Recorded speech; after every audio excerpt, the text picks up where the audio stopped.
நண்பர்களுக்கு வணக்கம்.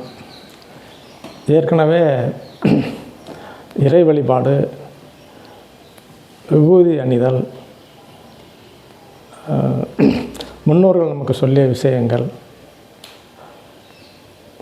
அப்போ வாழ்வியல் முறைகள், இது எல்லாமே ஓரளவு நம்ம வீடியோ போட்டிருக்கிறோம். அதேபோல் பிராணாயாமம், சிம்பிள் எக்ஸசைஸ், எளிமையான முறையில் உடற்பயிற்சி பண்ணுதல், இந்த மாதிரி விஷயங்கள்லாம் நம்ம போட்டிருக்கிறோம்.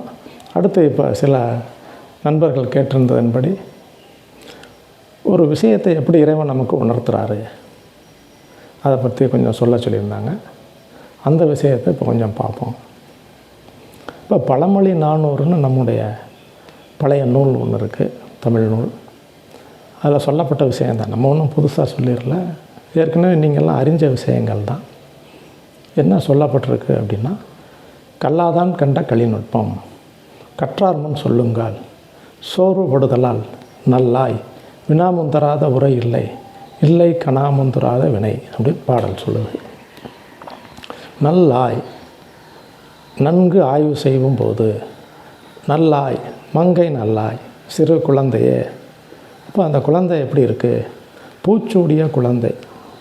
இப்போ அந்த குழந்தை சூடிய பூ, தலையில் சூடி இருக்கக்கூடிய பூவில் தேன் வண்டு மொச்சிக்கிட்டு இருக்கு. இப்போ தேன் வண்டு தேன் எடுத்துக்கிட்டு இருக்கு. இப்போ தேன் வண்டு தேன் எடுக்குது அப்படின்னா அந்த பூ பழைய பூவாக இருக்குமா? இருக்காது. அப்போதைக்கு பறிக்கப்பட்ட பூ, தொடுக்கப்பட்ட பூ. அப்போ அந்த பூ அந்த அளவுக்கு பூக்குது அப்படின்னா அந்த நாடு எப்படி இருக்கும்? செழிப்பமாக இருக்கும். அந்த நாட்டை ஆள்பவன் எப்படி இருப்பான்? வாய்மையுள்ளவனாக இருப்பான். அதனால தான் அந்த நாட்டில் மாதம் மாதிரி மழை பெய்யுது, நாடு செழிப்பமாக இருக்குது, விளைச்சல்கள் நல்லா விளையுது, மக்கள் சுபிட்சமாக இருக்கிறாங்க. அதனால் இந்த விஷயங்கள் எல்லாமே அதில் சொல்லப்பட்டிருக்கு. மங்கை நல்லாய், நல்ல சிறு குழந்தையே, இந்த ஒரு விஷயத்தை கேள். இப்போ ஏன் சிறு குழந்தைகளுக்கு சொல்லப்பட்டிருக்கு?